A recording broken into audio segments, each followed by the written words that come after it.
So you think Artifact would be a great game, but how do you even play it? Stay tuned to take your first steps into becoming a master of Artifact.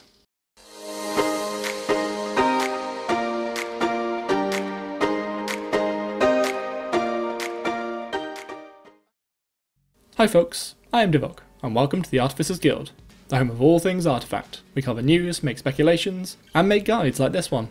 In this video, we will cover the basics of how to play Artifact, from the 3-part turn structure, to battles, the boards and more. So let's not waste any more time, and jump straight into the board in front of you, and how to win Artifact. To win Artifact, you need to destroy either 2 towers, or 1 tower in the Ancient. But where are they? Well, if you take a look to your screens, you will see the 3 lanes of Artifact. There is 1 tower in each, and behind those lies the Ancient. If you are able to take over a board and destroy the tower on it, you will then see the Ancient behind that. Towers have 40 health, whereas the Ancient has 80. So, to win, you need to be able to do 80 damage in 2 different lanes, or 120 damage in 1 lane. But it's not quite so simple as just appearing on a board and taking down a tower and the Ancient that follows. Oh no, there is an enemy defending it, who will equally be trying to take down 2 of your towers, or your tower and your Ancient. To do battle, you use mana, and the cards in your hand. Each lane has its own mana pool, and a board for you to play cards on, but there is a lot of interaction between them, so keep an eye out for that. So that covers what Artifact is, but this is how to play Artifact. In Artifact, each full turn is split into 3 parts: deployment, action, and shopping. I will now go through each section of the turn, describing and explaining what you should be expecting. If any of your heroes have died recently, the deployment phase is when you pull them back onto the field. That's right, heroes never die. Wait, that's a different game. Anyway, but the same is true for Artifact. If a hero dies, they go to what is called the Fountain, and after waiting 1 full turn, your next deployment phase will allow you to put that hero back into the field. The deployment phase is also when the creeps spawn. 2 melee creeps for each team will randomly spawn onto the boards during the deployment phase. This adds a bit of permanent tempo to both teams, which stops the game from getting into that sort of boring, grinding state. There's always something for you to do on the board. After your heroes and your creeps have made it onto the field, it's time for action.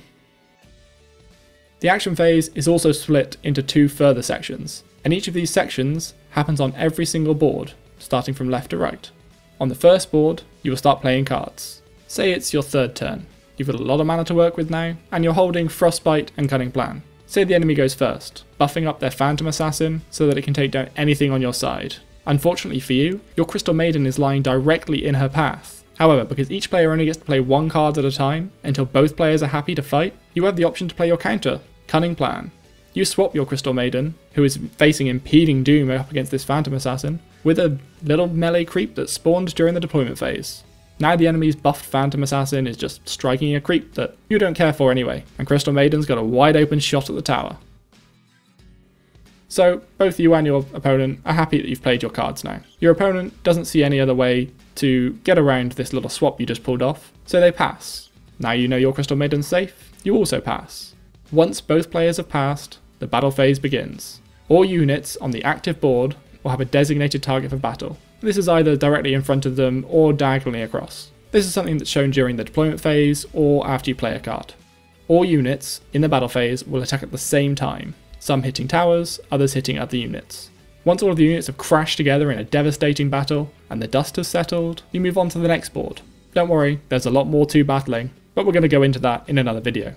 So once you've moved on to the next board, you repeat this action phase. Each player takes it in turns playing cards, until you both pass, and then there's a battle. Once there are no boards left, we move on to the final phase, shopping. In Artifact, every kill rewards you with gold. You get 1 gold for a normal minion kill, or 5 gold for hero kills, and this is spent at the shop. Each shop window will have 3 items for sale. 1 potion from a random selection of potions, 1 completely random item that can be absolutely literally anything, and 1 item from your own item deck, crafted before the game. Again, this is something that has a lot of detail to it, and we'll go into this in a later guide. Once both players have shopped and bought the items that they wish to use, the turn begins anew with the deployment phase. See, while Artifact might have seemed like a crazy, multifaceted, mega card game, this is now a lot simpler. This really is just a game to get into the motions of. The finesse is in the details, and we can't wait to dive into some of those with you. So there you have it, a basic guide to how to play Artifact. Let us know what you thought. and if you'd like us to go into any part more specifically in another video. Don't forget to follow us on Twitter at Artificer_Guild, and like and subscribe if you enjoyed the content.